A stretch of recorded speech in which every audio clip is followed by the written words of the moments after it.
આનંદીબેને પણ કહેવું પડ્યું પ્રતિષ્ઠાનો જંગ છે, એટલે પાણી જે માપવાવાળી વાત છે એ રૂપાણી કરતા ભાજપ માટે વધારે બેસે છે. ચોક્કસથી આપણી સાથે ચર્ચામાં જોડાઈ ગયા છે કોંગ્રેસના નેતા નિશિત વ્યાસ. નિશિતભાઈ, તમને પૂછવા માંગીશ, રાજકોટ પર્ટિક્યુલરની ચર્ચા ચાલી રહી છે, એડી ચોટીનું જોર ભાજપમાં લગાવી રહ્યું છે અને તમને પણ આ સીટ જીતવા માટેની જે ખેવના જઈ રહી છે, તો શું લાગે છે સફળ થશો? જે રીતે ટકાવારી મતદાનની ઓછી જોવા મળી રહી છે, શું લાગે છે જીતની આશા કેટલી છે તમને? સાથી મિત્રએ બહુ વિસ્તૃતપણે વાત કરી છે અને એની સાથે હું ઘણા અંશે સંમત છું. વાત અમારા પ્રશ્ન જ્યારે અમારી પક્ષની વાત આવે છે તો ત્યારે આ સીટ અમારી તો હતી જ નહીં, એટલે અમારે ગુમાવવાનું આમાં ક્યાંય છે નહીં. જે ટકાવારી ઓછી થઈ ત્યાંથી શરૂ થયું કે અચ્છે દિનની ફિલિંગ લોકોમાં કેટલી છે. 20 વર્ષથી વજુભાઈ વાળાએ આને બહુ સારી રીતે નરીશ કરીને આ કોન્સ્ટિટ્યુન્સી તૈયાર કરી હતી અને 20 વર્ષના ફળશ્રુતિમાં એમને શું આપવામાં આવ્યું ને એમની જોડે શું વ્યવહાર થયો એ ત્યાંની પ્રજા બહુ સારી રીતે જાણી ગઈ છે. એટલે સૌથી પહેલાં તો એનો નિરુત્સાહ દેખાય છે, કેમ કે જે ટકાવારી જોતી વિચારી હતી ભાજપે એમાંની એ કક્ષાનું મતદાન થયું નથી અને એટલે જ એ લોકો બફલ થયા છે. કારણ કે જીત હવે બહુ જ પાતળી પ્લસ માઇનસમાં દેખાઈ રહી છે આ સીટ જ્યારે.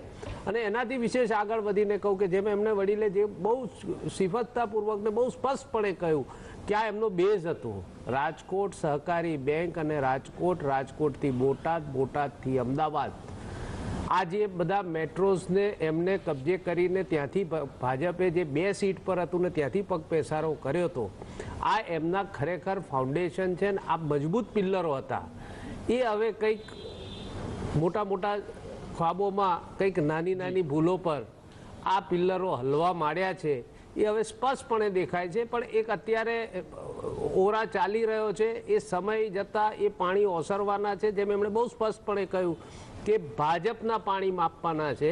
કોઈ વ્યક્તિવાદ કે કોઈ એના પર હું કંઈક આક્ષેપ કરું, કેમ કે અમારું રાજકારણ વ્યક્તિવાદી હોતું નથી અને અમે સંસ્કારથી ટેવાયેલા નથી. એટલે અમે જ્યારે પક્ષની વિચારધારાની વાત કરીએ કે એક મોટા સ્ક્રીનની વાત કરીએ ત્યારે અમે જોઈએ કે ભાજપે જે વાત લઈને આગળ વધ્યા હતા, જે અચ્છે દિનની વાત કરીને આગળ વધ્યા હતા, એ લોકોને અહેસાસ થયો.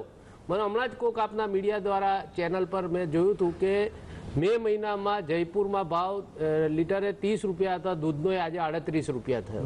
દિલ્હીમાં એ જ વસ્તુ 34 રૂપિયા હતું, એ 42 રૂપિયા થયું. એટલે અચ્છે દિન કયા આયા એ કેમ કે આમાં શું છે, પેપરમાં તો સારી તમે સ્ટોરી ક્રાફ્ટ કરીને લખાઈ શકો, ટીવી પર તમે સારી વાત તર્ક સાથે મૂકી શકો, પણ જ્યારે મારા ખિસ્સામાંથી 5 રૂપિયા વધારે જતા હોય ત્યારે એ જેને જાય છે એને જ વેદના થાય.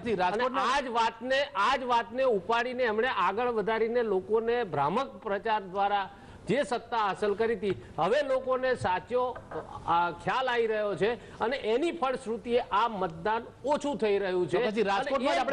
રાજકોટમાંથી આપણે જાણી લઈએ કે જયેશ ઠકરાર આપણી સાથે રાજકોટથી જોડાયેલા છે. જયેશ, જે રીતે જોવા જઈએ તો નિશ્ચિતભાઈનું કહેવું છે કે રાજકોટ વાસીઓ અચ્છે દિન ફીલ નથી કરી રહ્યા અને જે રીતે વજુભાઈ વાળાને એક રીતે જોવા જઈએ તો એવું કહેવાય છે કે કટ્ટુ સાઇઝ કરવામાં આવ્યા, સ્પીકર બન્યા, ત્યારબાદ રાજ્યપાલ બનાવ્યા છે, તો શું એ રોષ પણ રાજકોટ વાસીઓનો ક્યાંક ને ક્યાંક આ મતદાન પર અસર તેની દેખાઈ રહી છે કે કેમ? શું કહી રહ્યા છે રાજકોટવાસીઓ?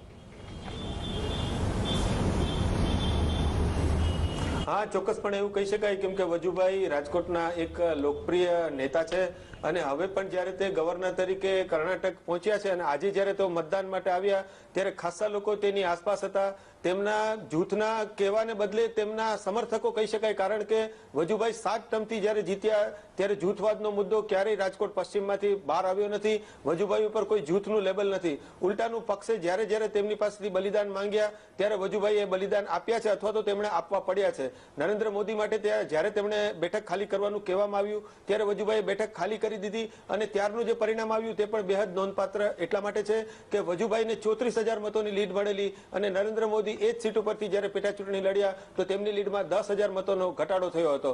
આમ છતાં વજુભાઈએ એ બેઠક ખાલી કરી દીધી હતી અને ક્યારેય રાજકોટ મહાનગરના ભાજપના જે સંગઠનમાં છે વજુભાઈના નેતૃત્વ હેઠળ ક્યારેય જૂથવાદ એટલા એને પોષણ મળ્યું ન હતું. જ્યારે વિજય રૂપાણીની વાત કરીએ તો વિજય રૂપાણી અને વજુભાઈ વાળા આ બંનેમાં આસમાન જમીનનો તફાવત છે.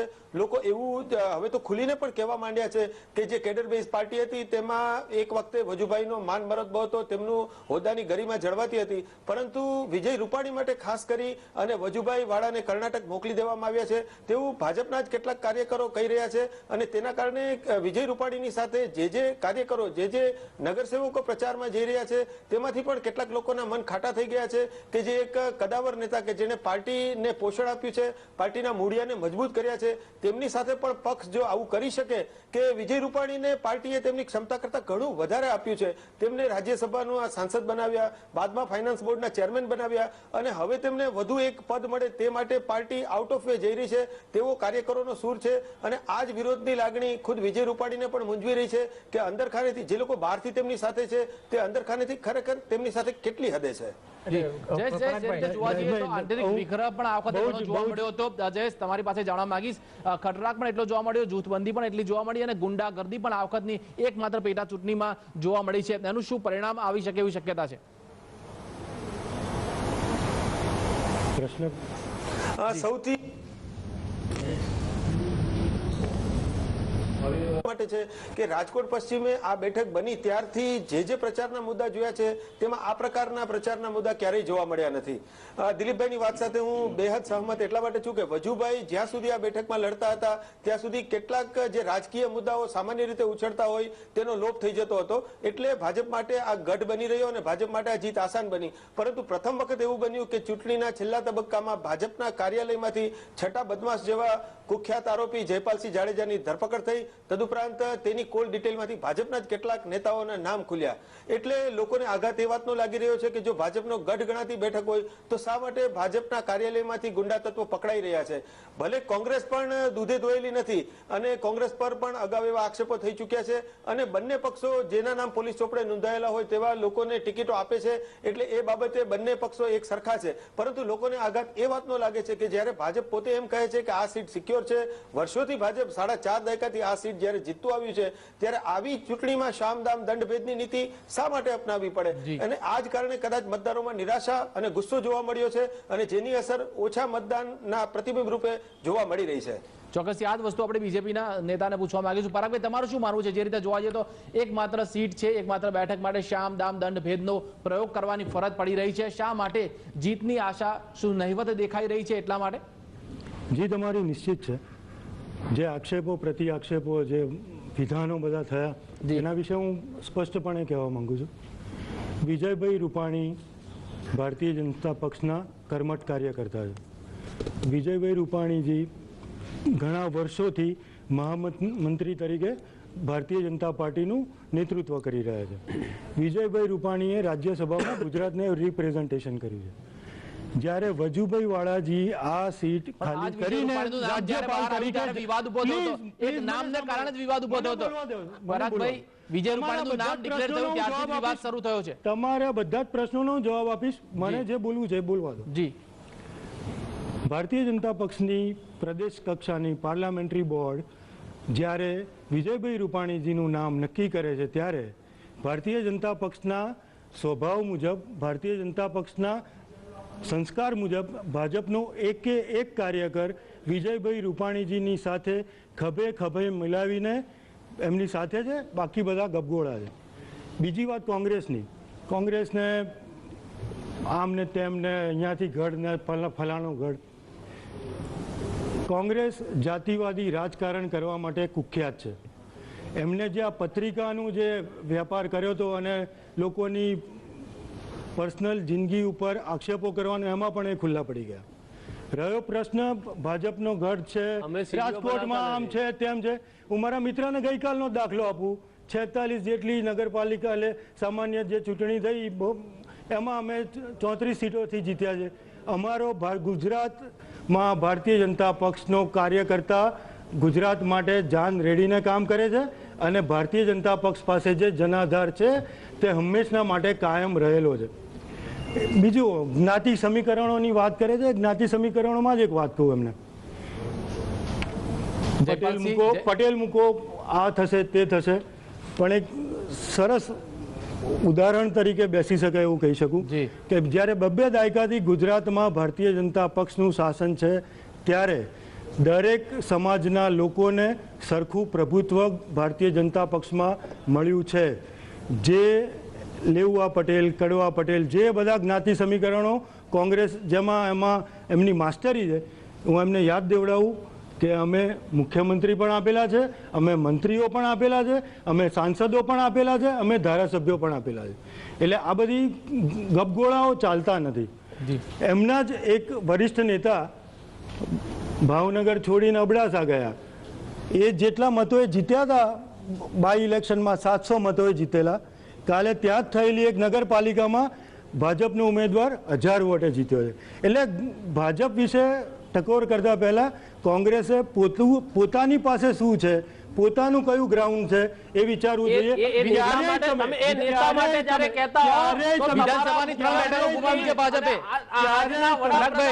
રાજકોટમાં લડ્યા હતા, રાજકોટ થી મણિનગર ગયા, એમને આવતું એલિસ બ્રિજ ના મેળ ખાધો, ત્યાંથી આયા વડોદરા, વડોદરાથી આયા વારાણસી. તમે રહેવા દો, કોઈ નેતાના ઉપર મેં તમને આગળ બી કહ્યું, મેં કોઈ નેતા પર અંગત આક્ષેપ કરવાની વાત ન કરતા. ભારતના દેખાશે નહીં, કોઈ અમારા ભારત માટે તમને કોંગ્રેસના અચ્છે દિન વિધાનસભાની પેટા ચૂંટણીમાં ભાજપે 3 બેઠકો ગુમાવી છે. તમારા પ્રધાનમંત્રી વડોદરા લડીને ગુજરાતની પ્રજા જોડે છે કર્યો, એની વાત કરો તમે. ગુજરાતની પ્રજા જોડે છે કર્યો, ગુજરાતની તરીકે એની વાત કરો તમે. મારા નેતા જો ભાવનગર છોડીને કચ્છ ગયા તો તમારા પ્રધાનમંત્રી જે આજના હિન્દુસ્તાનના પ્રધાનમંત્રી છે એ ગુજરાતની પ્રજા જોડે છે કરીને વારાણસી ગયા છે. એનો ખુલાસો કરો. પહેલા મુખ્યમંત્રી હતા, અત્યારે ભારતના વડાપ્રધાન છે. પહેલા રાજકોટમાં લડ્યા, રાજકોટમાંથી લડ્યા પછી અહીંયા મણિનગર આયા. એલિસ બ્રિજ વાળાએ જેને ટિકિટ ખાલી ના કરી એનું શું પરિણામ આવ્યું મારે કેવું નથી. આગળ મૂક્યું છે એટલે તમને આ બધું નહીં સમજણ પડે. ના મને બધી સમજ પડે, તમે સમજી લો. પહેલા ભારત દેશની વાત કરીએ છીએ. નરેન્દ્રભાઈ મોદી અત્યારે ભારત દેશના વડાપ્રધાન સેફ સીટ શોધી રહ્યા છે. જ્યારે હોય ત્યારે નરેન્દ્ર મોદી સેફ સીટ શોધે છે. અહીંથી ગયા એની વાત ના કરો, એ વસ્તુ ખોટી છે તમારી ભાઈ. નરેન્દ્ર મોદી હંમેશા સેફ સીટ શોધી રહ્યા છે એવું કહેવા માંગો છો તમે? જ્યારે હોય ત્યારે નરેન્દ્ર મોદી સેફ સીટ જોઈને જ ઇલેક્શન લડતા હોય છે. 100%ની વાત છે. દક્ષિણભાઈ તમને પૂછવા માંગી, જે રીતે જોવા જઈએ તો રાજકોટની પરિસ્થિતિ પર પાછા આવીએ તો આપણે કહી શકાય કે રાજકોટમાં ગુંડાગર્દીની સાથે સાથે જોવા મળ્યું કે બંને જૂથો વચ્ચે ખટરાક પણ થયો, કોઈના કાર્યાલયને સળગાવવામાં આવ્યું, પરંતુ ભાજપ એડી ચોટીનું જોર લગાવી રહ્યું છે. એન્ટી ઇન્કમ્બન્સીની પણ શક્યતા જોવાઈ રહી છે, પરંતુ વજુભાઈ વાળાનો જે ફીવર હતો એ ક્યાંક ને ક્યાંક રાજકોટ વાસીઓ મિસ કરી રહ્યા છે. એની પરિણામ પર અસર થવાની કેટલી શક્યતા છે? વિશાલ, રાજકોટનો ફાળો બીજેપીના ગઠનમાં ગુજરાતમાં બહુ જ મોટો રહ્યો છે, એટલા માટે કે 1984માં બીજેપીને સંસદમાં 2 જ સીટો મળી, એમાં એક મહેસાણામાંથી AK પટેલ જીત્યા હતા. અને બીજી મોટી મેજર સફળતા એ કહી શકાય કે 1985માં વજુભાઈ વાળા બીજેપીમાંથી રાજકોટના મેયર થયા. એટલે આ જે એમનું ત્યાં આગળ જે બેઝ ને ફૂટિંગ છે એ બહુ સિગ્નિફિકન્ટ છે. અને મને હમણાં 10 મિનિટ પહેલા બહુ સારું લાગેલું કે અત્યારે જે જાતની ડિબેટ ને બંને પાર્ટી વચ્ચે જે જાતનું એકદમ હીટેડ એક્સચેન્જીસ થતા હોય છે, એમાં નિશિતભાઈ એક વાત કરી જે એકદમ જુદી હતી કે વજુભાઈ વાળાએ 20 વર્ષ રાજકોટમાં જે કામ કર્યું છે એ બીજેપીના મતદારો નવાને સ્વીકારશે કે નહીં. એટલીસ્ટ એમણે એટલું કીધું કે વજુભાઈએ 20 વર્ષ ત્યાં કામ કર્યું છે. એક મિનિટ એટલે હું એ પછી આખો જે ટર્ન આવ્યો એ ઓરિજિનલ પાછો આવી ગયો, એટલે એ ખુશી થોડી વાર ની રહી. એટલે એક હેલ્ધી પોલિટિક્સ, હેલ્ધી ચર્ચા, હેલ્ધી ડિબેટની જે એક આપણે વાત કરીએ છીએ રાજકોટ ઉપર આવતા પહેલા ગઈકાલે હું એક ડિબેટ જોતો તો એ બહુ સારી હતી.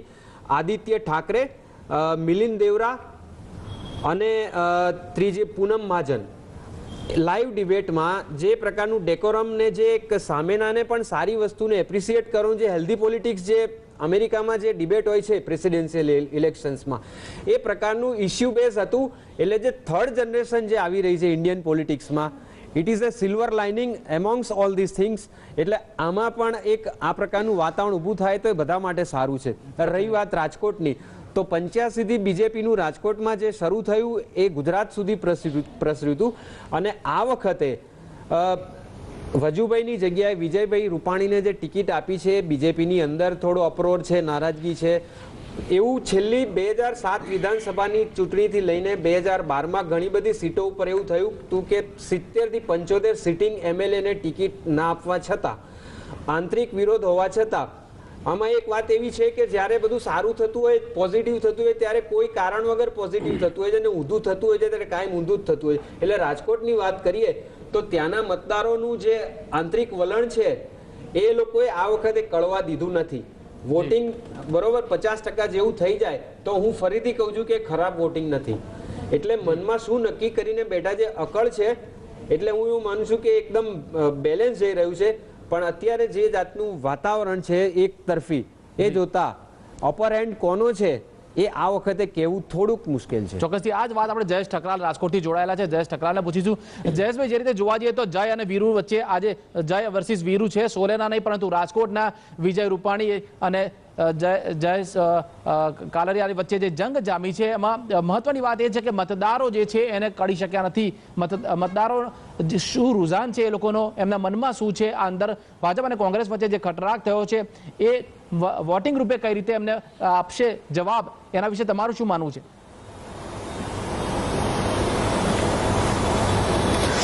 ચોક્કસપણે સોલેની ભાષામાં કહીએ તો બંને પક્ષના નેતાઓ કદાચ એવું પૂછતા હશે પોતાના કાર્યકરોને કે કિતને વોટર્સ છે.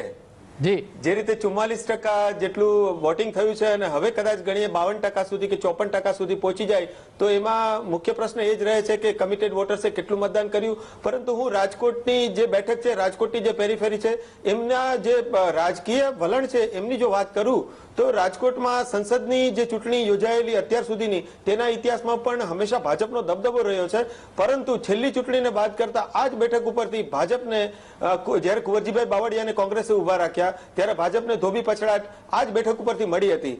આ જ રીતે જોવા જઈએ કે છેલ્લી વિધાનસભાની ચૂંટણીમાં કે જ્યારે મોદી લહેરની ખૂબ વાતો થઈ હતી ત્યારે પણ નવા ડિલિમિટેશન પછી જે રીતે રાજકોટની કુલ 2 માંથી 3 બેઠકો કરવામાં આવી તેમાં પણ એક બેઠક ઉપર કોંગ્રેસની જીત થઈ અને કોંગ્રેસના ધારાસભ્ય ઇન્દ્રનીલ રાજ્યગુરુ કશ્યપ શુક્લ સામે જીતી ગયા. અને કશ્યપ શુક્લ એટલે ચિમનભાઈ શુક્લ જેવા વજુભાઈ અને કેશુભાઈની કેડરના નેતાના પુત્ર હોવા છતાં તેમની ઇન્દ્રનીલ રાજ્યગુરુ જેવા કોંગ્રેસના ઉમેદવાર સામે હાર થઈ.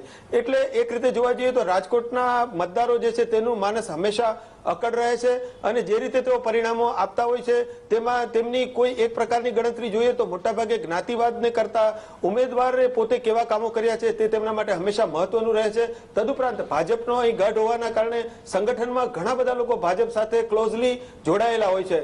હવે ક્લોઝલી જોડાયેલા હોય છે તેનો મતલબ એવો નથી કે તમામ લોકો ભાજપને જ મત આપે. એ લોકો પોતાની રીતે પણ એનાલિસિસ કરતા હોય છે. જેમ કે અત્યારે પણ ભાજપનું એક મોટું જૂથ એવું માને છે કે વજુભાઈ સાથે અન્યાય કરવામાં આવ્યો છે. આ લાગણી તેમના મનમાં હોય તો એ એમનો એક મત એ લોકો મતદાર તરીકે અલગ પણ વ્યક્ત કરી શકે છે. જેમ કે એ આખી ગતિવિધિ ઉપર કોઈ પણ વ્યક્તિ, આજની જે જનરેશન છે એ લોકો કોઈ એક વ્યક્તિના કહેવાથી મતદાન કરતી નથી. અને પાટીદાર મતોની વાત કરવામાં આવે છે તો પાટીદારોની પણ એક નવી જનરેશન છે. હમણાં જ પાટીદાર નેતાઓ કહેતા હતા કે હવેની જનરેશન એવી છે કે જે માત્ર કોઈ એક લાકડિયાતારથી મત આપે એવી નથી. એટલે આ બધા મુદ્દાઓ જોતા એવું ચોક્કસપણે કહી શકાય કે આ વખતની ચૂંટણી ખરેખર જ અસામાન્ય રીતે રસપ્રદ બની ગઈ છે અને જે ખરેખર જેને ટેસ્ટ મેચ જેવી ગણવામાં આવતી હતી એ સીટ 2020 જેવી બની ગઈ છે.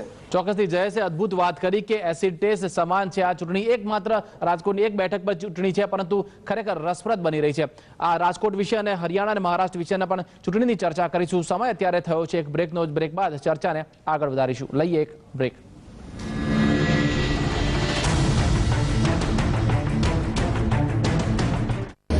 Welcome back. ચર્ચાને આગળ વધારી અન્ય મુદ્દાઓ પણ ચર્ચા કરીશું.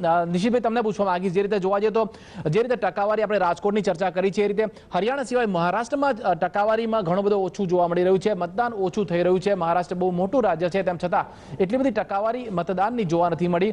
કારણ શું લાગે છે અને એની અસર પરિણામ પર શું થવાની શક્યતા છે? એનસીપી અને કોંગ્રેસ હવે જુદા થઈ ગયા છે ત્યારે એની પણ પરિણામો પર કેવી અસર થશે? એ પબ્લિક હે, સબ જાનતી હે. આ એવો ઘાટ ઘડાયો છે. એક ઓરા ઊભો કરી અને લોકોને ભ્રમિત કરી અને આ દેશમાં બધું જ નકામું છે અને હું જ કંઈક નવું સારું કરવાનો છું એ વાત કરી અને સારી માર્કેટિંગથી માણસને આપણે ઘેર સેલ્સમેન આવે છે અને પેલી 5 રૂપિયાની ચોપડી તમને 50માં પડાવી દે છે અને કહે છે 500 રૂપિયાની છે. આ એવી સ્ટોરી છે.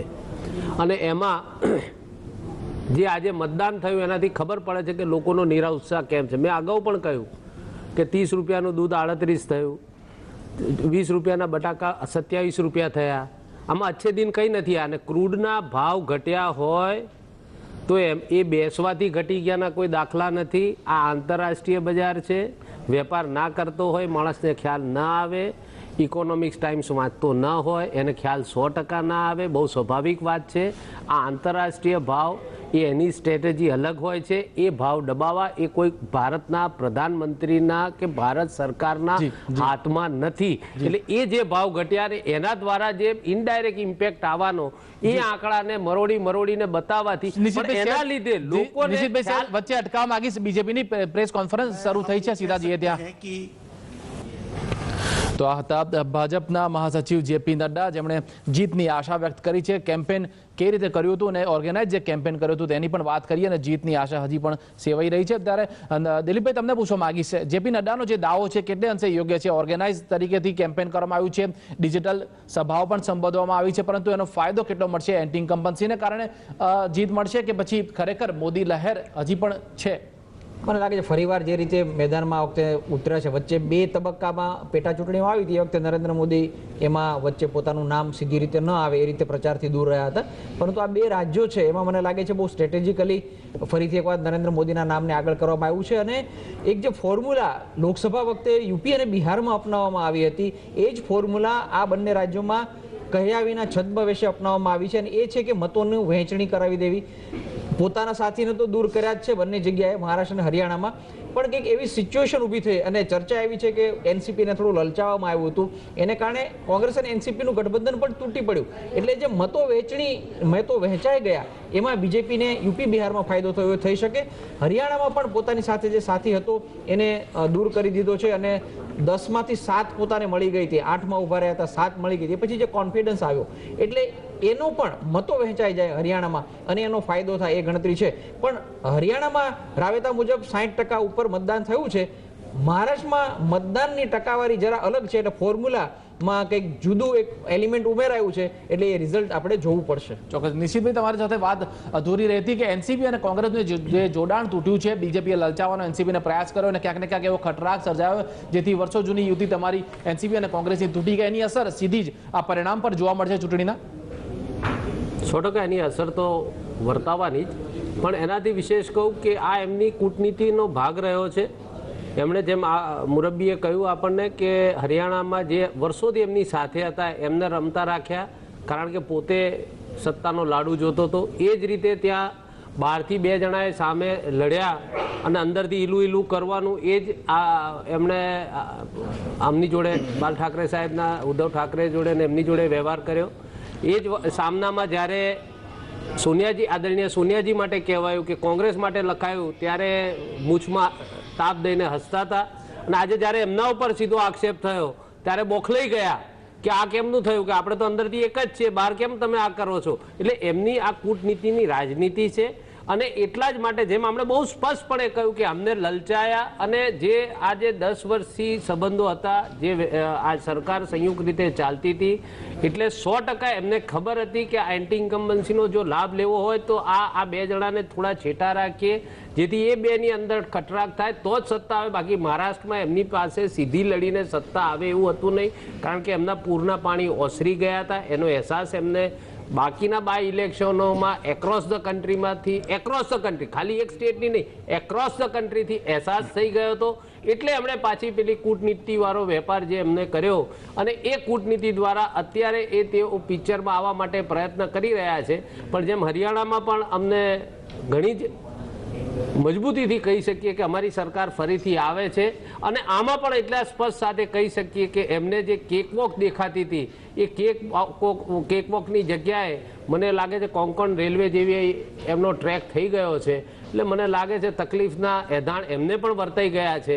હા, વાત ટેકનોલોજી, વાત રૂપિયાની અને વાત બાકીની બધી સામદામ દન ભેટની, એમાં તો તેઓ પાવરધા છે જ. એ પુરવાર એમણે જાતે કર્યું છે.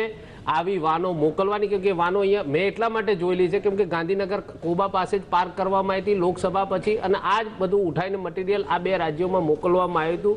એટલે આ મારા ધ્યાનમાં જ છે. અને એ આ રીતે કરી શકે છે. પૈસાનો વ્યય પોતાની સત્તા હાંસલ કરવા માટે એ ગમે તે કક્ષાનો ખર્ચ કરી શકે છે. એ ભારતની પ્રજા પર બહુ મોટો બોજો છે. આવનાર સમય એ બતાવશે, એ હું સ્પષ્ટ રીતે માનું છું. વોટિંગ અપડેટ જે રીતે આવ્યા છે 5 વાગ્યા સુધીના આંકડા ઉપર જો નજર કરી લઈએ તો હરિયાણામાં 73% જેટલું મતદાન થયું છે 5 વાગ્યા સુધીમાં. મુંબઈમાં 43% જેટલું મતદાન થયું છે. અને મહારાષ્ટ્રની જો વાત કરીએ તો 54%, જ્યારે રાજકોટમાં 44.54% જેટલું મતદાન જોવા મળ્યું છે અત્યારે 5 વાગ્યા સુધીમાં. ચર્ચામાં આગળ વધે, પરાગભાઈ તમને પૂછવા માંગીશ, એક 25 વર્ષ જૂની તમારી યુતિ હતી શિવસેના અને બીજેપીની, શા માટે તલાક લેવા પડ્યા?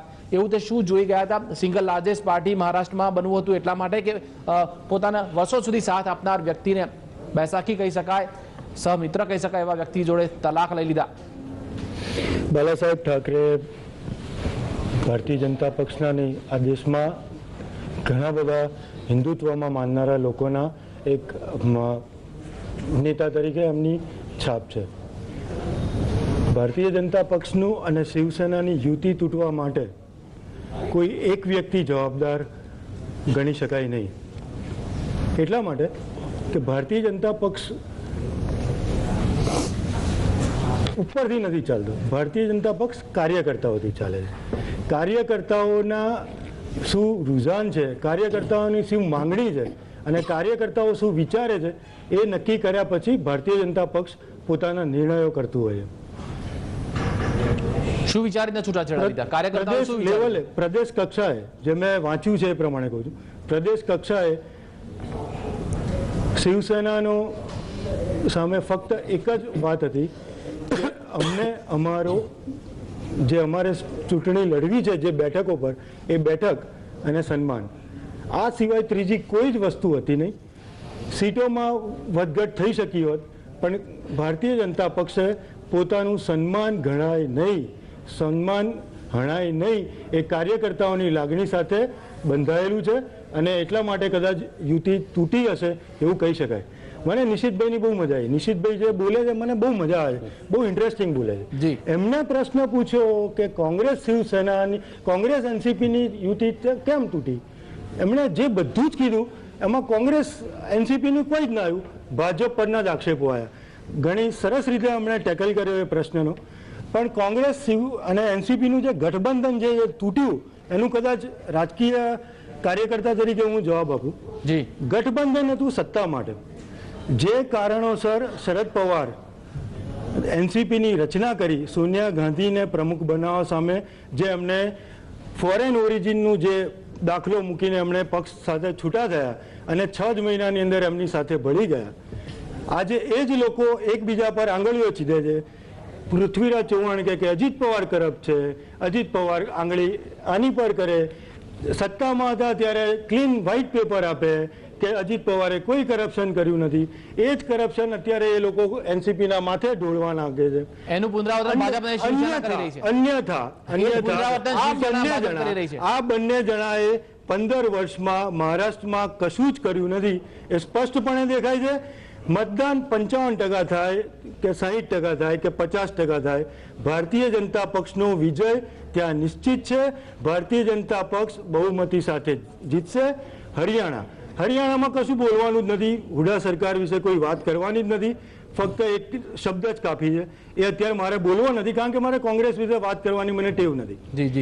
હરિયાણામાં પણ અમે પૂર્ણ બહુમતી સાથે સરકાર બનાવીએ છીએ, એ કન્ફર્મ છે. છતાં કોંગ્રેસ માટે કંઈક તો બોલવું પડે.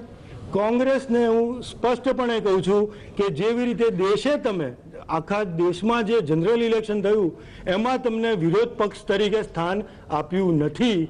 તમે કદાચ ધ્યાન રાખીને પ્રજાના પ્રશ્નોની વાત કરી હોત તો આ 2 પ્રદેશોમાં કદાચ તમને વિરોધ પક્ષનો પણ ચાન્સ પ્રજા આપી શકી હોત. જે મને નથી લાગતું કે આ 2 પ્રદેશોમાં એમને વિરોધ પક્ષનું પણ સ્થાન મળે. જી પરાગભાઈ, જે રીતે તમે એનસીપીનું ઉદાહરણ આપ્યું, ભાજપ પર મહારાષ્ટ્રમાં એ જ વસ્તુનું પુનરાવર્તન કરી રહી છે. હિન્દુત્વનું જ્યારે મોજું ફળી વળેલું ત્યારે શિવસેનાનો ટેકો લીધો, પરંતુ હવે જ્યારે મોદી લહેર ચાલી રહી છે, હિન્દુત્વની હવે જરૂર નથી, ત્યારે શિવસેનાનો જોડે તલાક લઈ લીધા. એટલે એનસીપી એ જે રીતનું કર્યું એ જ ફોર્મ્યુલા તમે પણ અપનાવી? ના, એ તમારી વાત સાથે સંમત નથી. એટલા માટે સંમત નથી. સ્વાભાવિક છે. ના, સંમત નથી.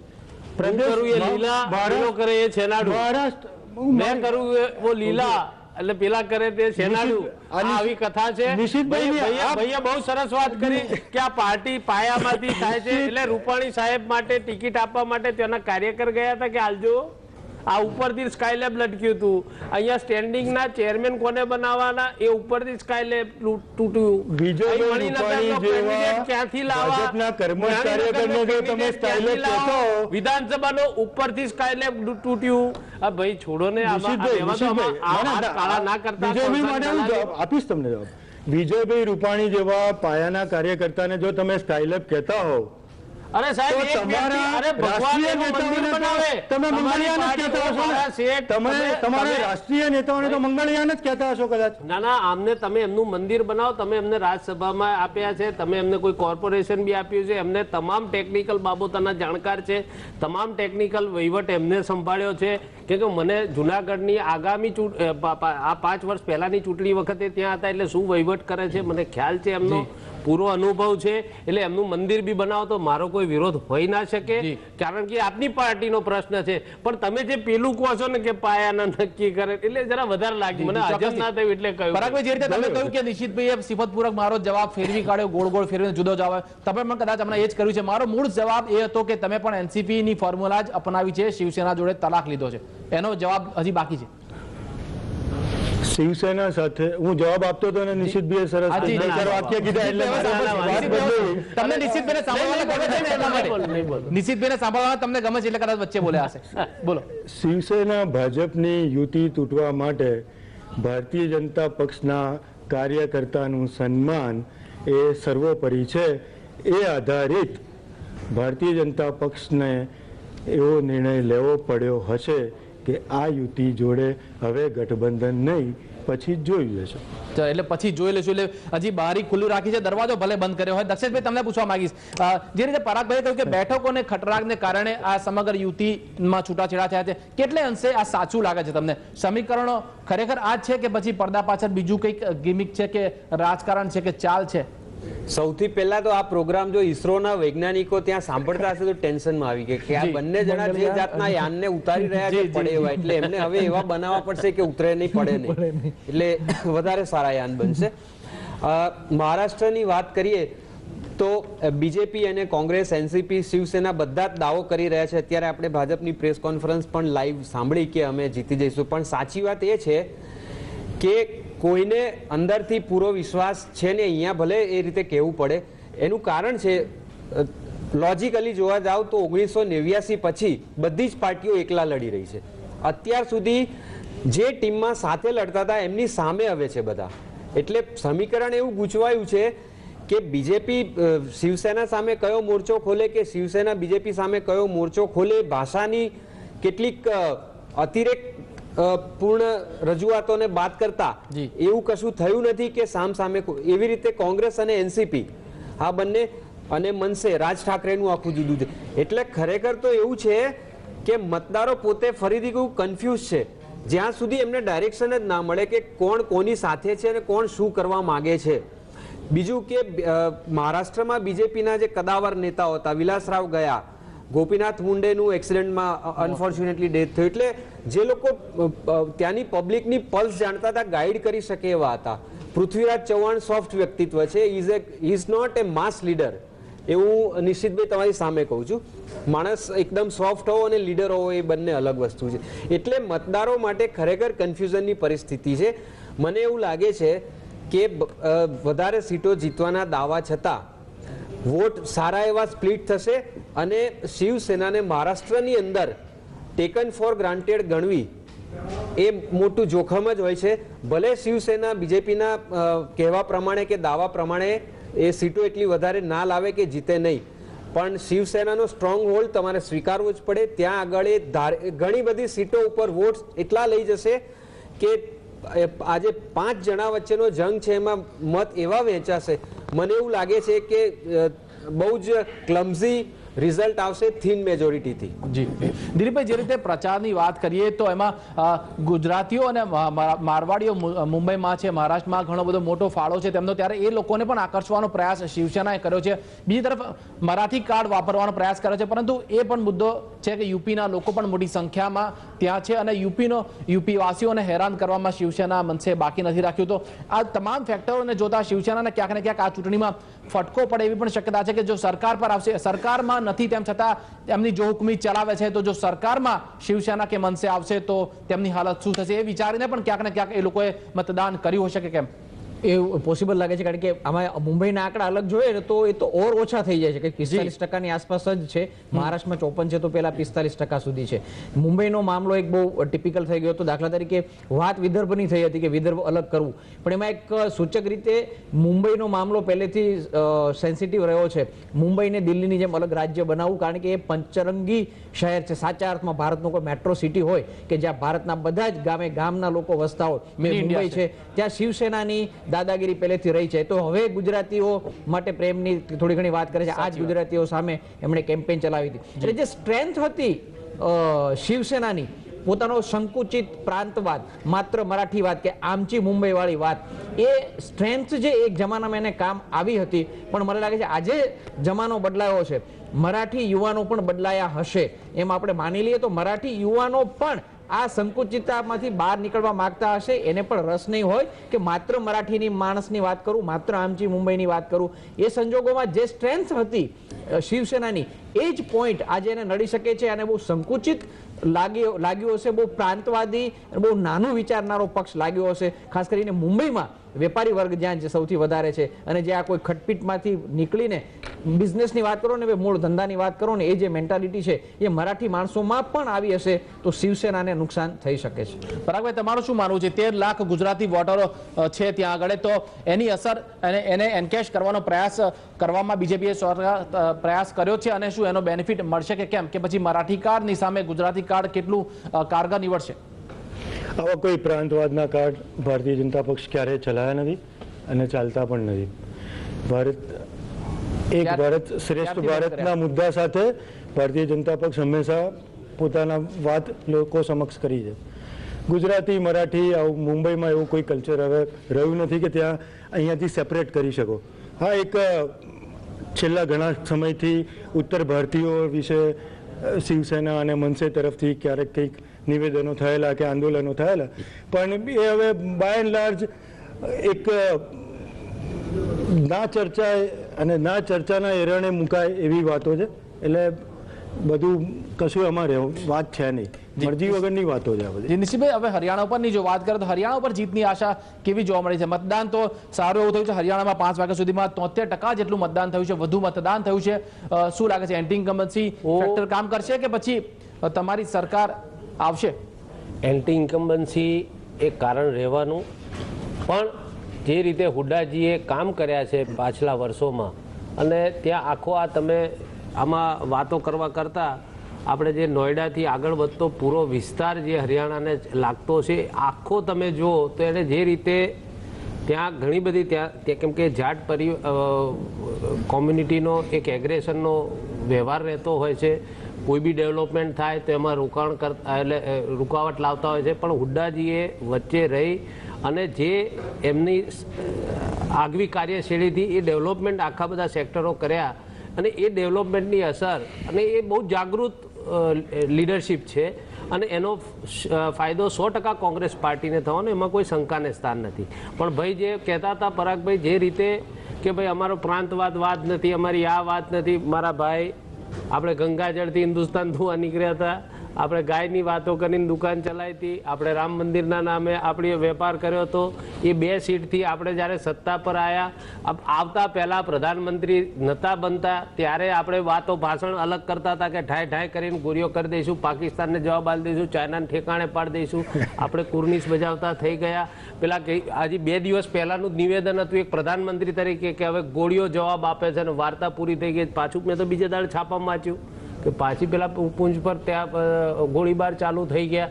એટલે આ બધું શું છે, એ તે દિવસે કંઈક અલગ વાત કરે પેલા પ્લેટફોર્મ પર હોય ત્યારે, અને પાછા ત્યાં પેલી બાજુ જાય ત્યારે વાત અલગ કરે. એક પ્રધાનમંત્રી જ્યારે કદાચ પ્રધાનમંત્રી પ્રચારમાં જાય કોંગ્રેસ તરફથી તો કે આ પાર્ટી પોલિટિક્સ કર્યા કરે છે, અને આ પ્રધાનમંત્રીએ કેટલી સભા સંબોધી એ દેશના તમામ અખબારોમાં લેખિતમાં આવેલું છે કે એમને દિલ્હી કરતાં અત્યારે જો મહારાષ્ટ્રનું શાસન આવી જાય એમાં રસ છે. એટલે આમનું ફોકસ સત્તાલક્ષી છે, એમને કોઈ પ્રજા જોડે લેવા દેવા નથી. ગુડ હ્યુમરમાં રાખવા, નવી વાતો ચલાવી રાખવી, કોઈ પ્રાંતવાદની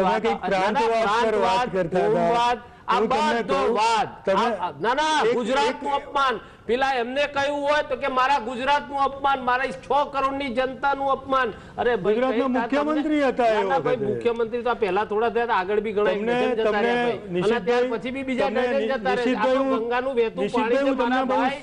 આ તો રોજ જવાનું ને રોજ ઉપર તમને હિમાલયથી થોડાક હું ફરીથી નવી ટોકું છું, ગંગા કારણ કે વહેતી મારે જવાની. થોડી ટોક કરવી છે. ના ના કરો તમે 100% અમે કરી શકો. બે- મારું પતિ એ એટલે તમે તમાર- 100% તમે કરજો, એક પરાગભાઈ. સત્તાલક્ષી- ના, ના, તમે બોલ્યા ત્યાં સુધી મેં સાંભળ્યા તમે તમને. સત્તાલક્ષી ના, ના, ના, રાજકારણમાં છો તમારે- એટલે આ- કોંગ્રેસ આમાં એટલા માટે એવું એવું લાગે કે લાગ્યું 2 સીટથી કે અમે ભાઈ આ જો 282 પહોંચ્યા છે. ઠાકરે જોડે પણ આપણે ભારતીય alliance જનતા રાખીશું, પક્ષે તો 5 આપણે પેઢીઓ પેલા UP વાળા મત ખપાવી નહીં છે મળે, આ પોઝિશન UP પર પહોંચવા બિહાર વાળા મત નહીં માટે. એ મળે, તમે તો યાદ આપણે રાખો. સત્તા નહીં કરીએ, સત્તા નહીં મળે, ઉદ્ધાજીની એટલા વાત માટે કરે થઈને છે. અત્યારે એનો વિરોધ કરો. પાછા આપણે જીતીશું ને 5, 25, 50 સીટો ઓછી પડશે એટલે પાછા આપણે લઈ વાત- આવીશું. એટલે મને આ એ નિશ્ચિતભાઈ, તમારી તમે જૂની strategy, હુડ્ડા એમાં મને કોઈ સરકારની વાંધો વાત નહીં, તમારી કરતા પાર્ટીની હતા. strategy. એમાં મારે હુડ્ડા- કોઈ લેવા દેવા નથી. હુડ્ડા સરકાર- પણ આ તો તમને ના, જસ્ટ ના, ખ્યાલ આપું છું, ના, કારણ કે ના, સાહેબ, સાહેબ, તમારી વાત જોડે એગ્રી. 1 મિનિટ, હું તમે હુડ્ડા સાહેબની વાત કરતા હતા અને કોંગ્રેસના એક બહુ સરસ મને એમણે નેતા અને ફલા- એમને મને આમ હરિયાણાનું સર, પૂછ્યું એટલે મને હું જવાબ તમને આપવો કહું છું ને, પડે. અને તમે કોંગ્રેસ પ્રાંતવાદનું માટે- કહ્યું એટલા માટે કહ્યું મેં. કોંગ્રેસ માટે હુડ્ડા સાહેબ તો સારામાં સારા હોઈ જ શકે એ મુખ્યમંત્રી.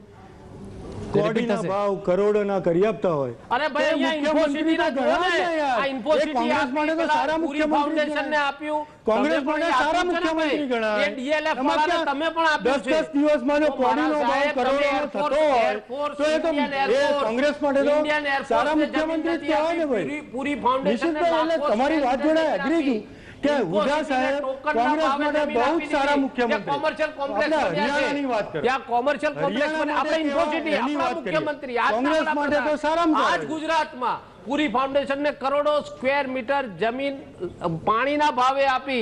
ઇન્ડિયન એરફોર્સે માગી તો ના આપી, IIT એ માગી તો ના આ આપી. બધું તમે આ 2012 સેન્ટ્રલ ગઈ ગઈ સ્કૂલ માટે વગાડી વગાડીને માગી તો બોલો ના છો. આપી. પ્રજાએ તમને જાકારો આપ્યો છે. ભાઈ, આપણે પ્રજાને- હરિયાણાની વાત આમાં કરીએ એવું છીએ, છે- તમે ગુજરાતની વાત કરો છો. ના ના એટલે આ તો તમે હરિયાણા મારે કેવું પડે ને હરિયાણામાં ભાઈ. કહું છું ને કે તમે આપણે હરિયાણા શું માટે- કર્યું છે પેલા ચોપડી હરિયાણા ખોલીને માટે આવો, હુડ્ડા સાહેબ લખીને આવો કે આપણે કોંગ્રેસના ગુજરાતમાં સારામાં શું સારા કરીને ત્યાં ગયા છે. કારણ કે એવી વાત 10 ના હોય મારા દિવસની ભાઈ. અંદર કોડીના ભાવ કરોડોના કરતા હોય તો કોંગ્રેસ પણ અહીંયા માટે તો સારા- ચોક્કસ જમીન કૌભાંડ મુદ્દે પણ હરિયાણાની ઇલેક્શન પર જોવા મળશે અસર, અને એ મુદ્દે પણ ચર્ચા કરીશું. આ સમગ્ર મુદ્દે ચર્ચાનો દોર આપણે આગળ પણ યથાવત રાખીશું. જમીન કૌભાંડ વિશે પણ ચર્ચા કરીશું. અત્યારે એક સમય થયો છે બ્રેકનો, લઈએ એક બ્રેક.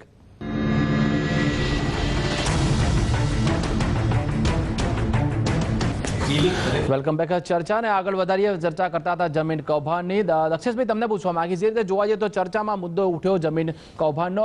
વાડરા જમીન વિવાદ હરિયાણામાં બહુ મોટો વિવાદ રહ્યો છે, અને ક્યાંક ને ક્યાંક તમને શું લાગે છે એની અસર પણ આ ચૂંટણી પર અને ચૂંટણીના પરિણામ પર જોવા મળશે ખરી? હા, બિલકુલ. એટલા માટે કે જે કંઈ બી થાય છે અનનોટિસ જતું જ નથી. અને હવે મતદારો એટલા જાગૃત છે કે જેની સામે જે આક્ષેપો થયા હોય છે સાબિત થાય કે ના થાય, પણ પોતાની રીતે એનાલિસિસ કરતા જ હોય છે ને એના પરિણામો ચૂંટણીમાં એ રીતે આવતા જ હોય છે. છેલ્લી લોકસભાની ચૂંટણીમાં જોઈએ કેટલા ઉમેદવારો, કેટલા મિનિસ્ટર્સ હાર્યા એ આક્ષેપોથી હાર્યા છે. સાબિત થયા કે ના થયા એ તો હજી કોર્ટમાં ચાલે છે.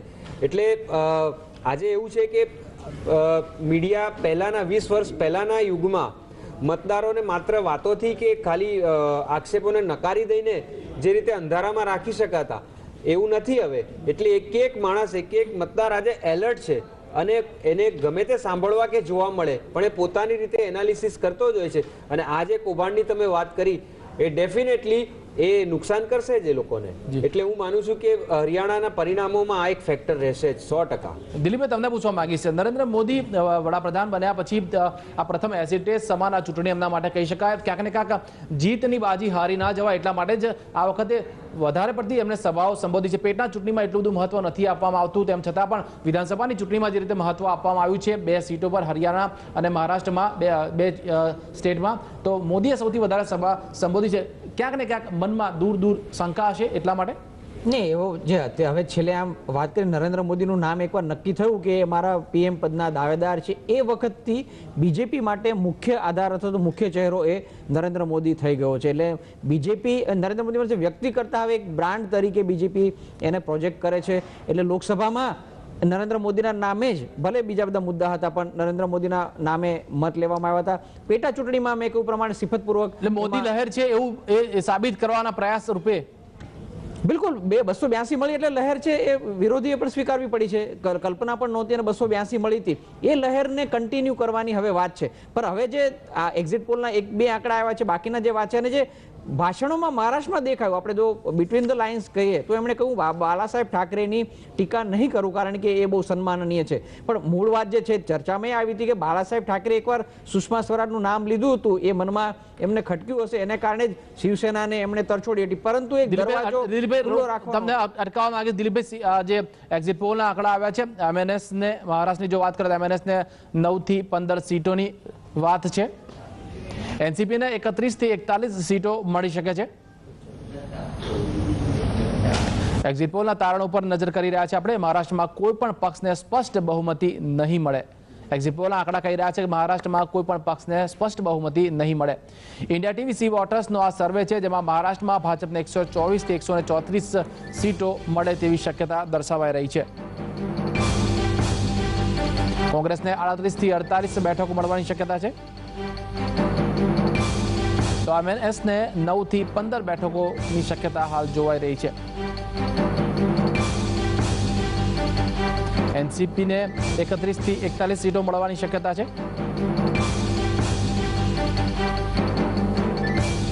એક્ઝિટ પોલના આ તારણો છે.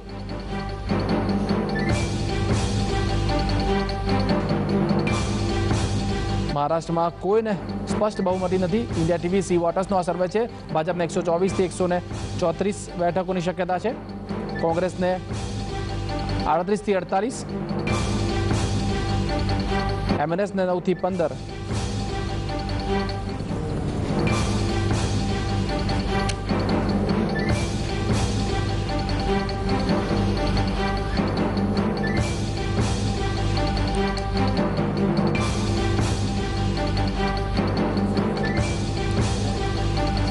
મહારાષ્ટ્રમાં કોઈને સ્પષ્ટ બહુમતી નથી મળવાની, તે એક્ઝિટ પોલના આંકડા કહી રહ્યા છે. એક્ઝિટ પોલના તારણો ઇલેક્શન પત્યા અને સમય થયો છે, હવે આવી રહ્યા છે એક્ઝિટ પોલના તારણો.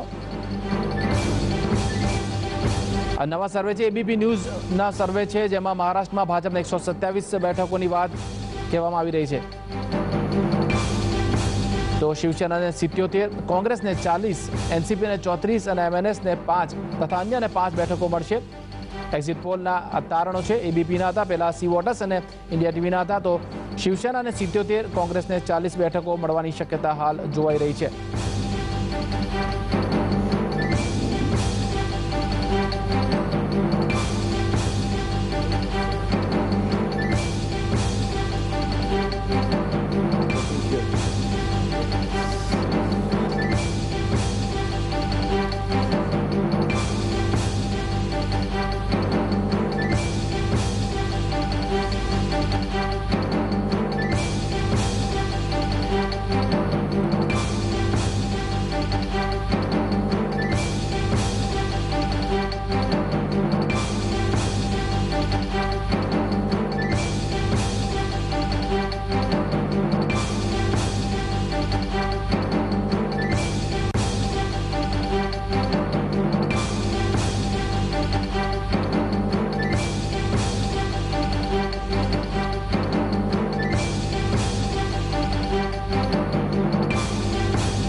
દિલીપભાઈ, જે આંકડાની રાહ જોતા હતા આપણે આંકડા આવી ગયા છે. દિલીપભાઈ, તમને પૂછવા માંગીશ, એક્ઝિટ પોલના જે આંકડા બતાવી રહ્યા છે, શું કહેશો?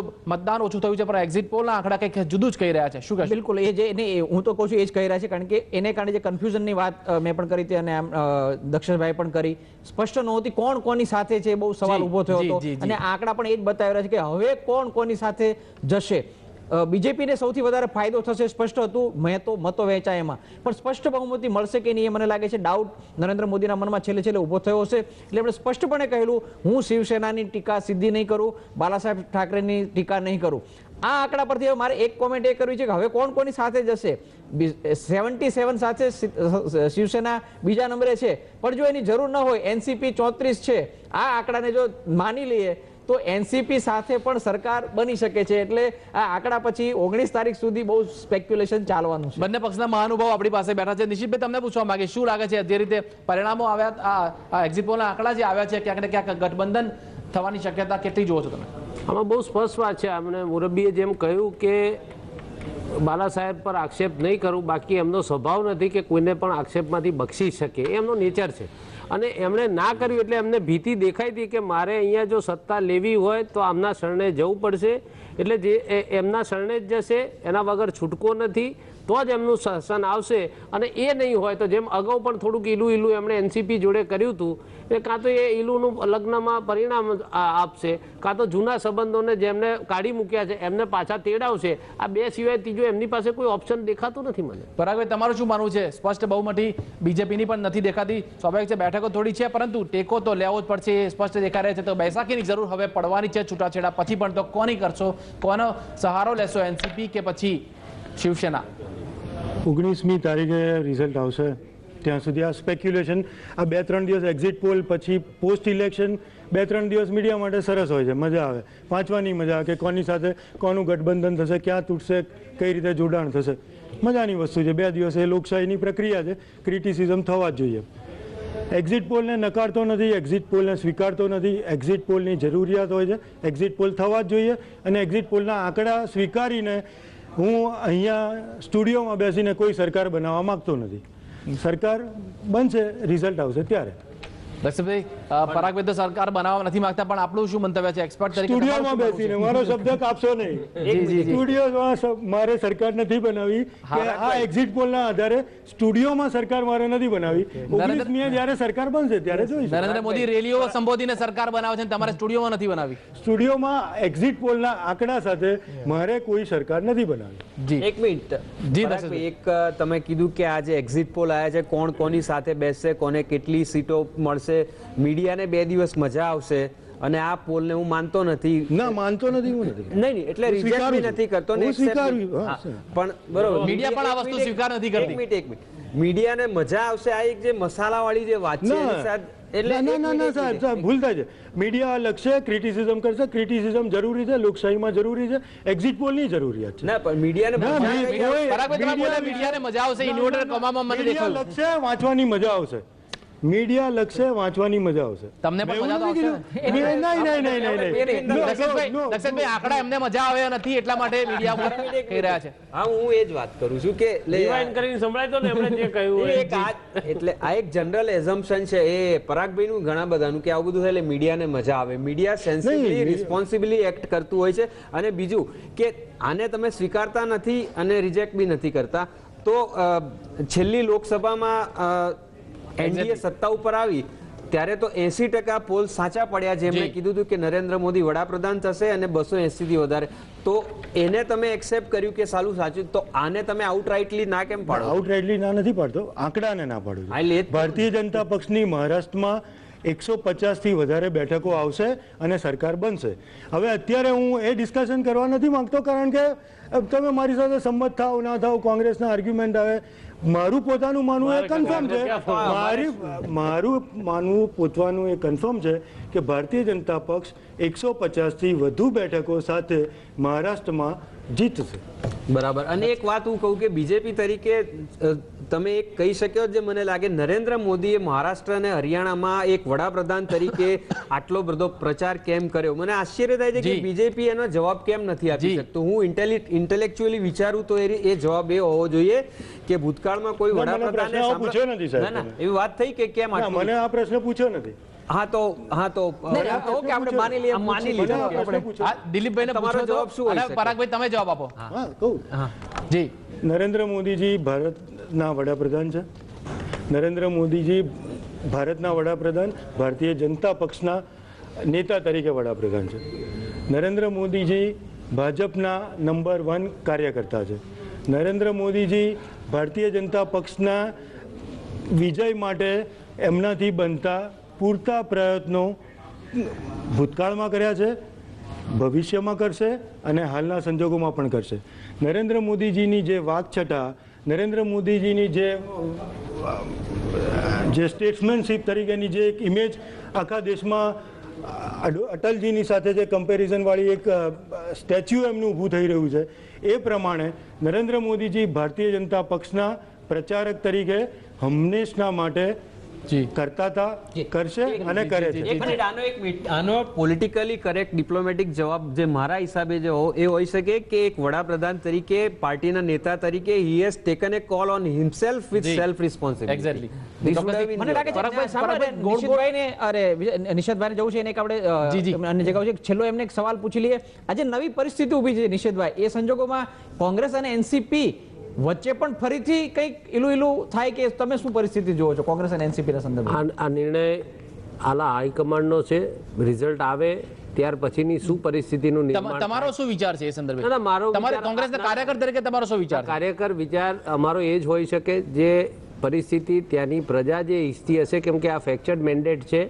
એટલે જો એ કઈ સુધીનો ફ્રેક્ચર્ડ આવે છે, 5, 15, 25, 50 સીટોનો જે વારો આવતો હોય તે વખતે શું નિર્ણય કરવો એ તત્કાલીન ત્યાં વહીવટ કરતા, ત્યાં આટલા પૂરા પ્રોસેસના જે ભાગીદાર હોય એ વધારે ખુલાસાબંધ કહી શકે, કારણ કે એને અભ્યાસ કર્યો હોય.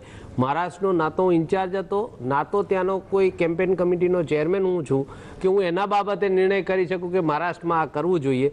મને 100% હું ગાંધીનગરમાં જ રહું છું ને રહેતો હતો, ત્યાં જ આપણા આજના વડાપ્રધાન રહેતા હતા ને એ અહીંયા બેઠા બેઠા અમેરિકામાં ઓબામાને સલાહ આપતા હતા. એટલે સ્વાભાવિક અમને એ રાઈટ ખરો લોકશાહીમાં કે અમે પ્રધાનમંત્રીને એટલીસ્ટ ઓબામાજી સુધી તો ના જઈએ પણ પ્રધાનમંત્રીજી સુધી તો અમે સલાહ આપી શકીએ.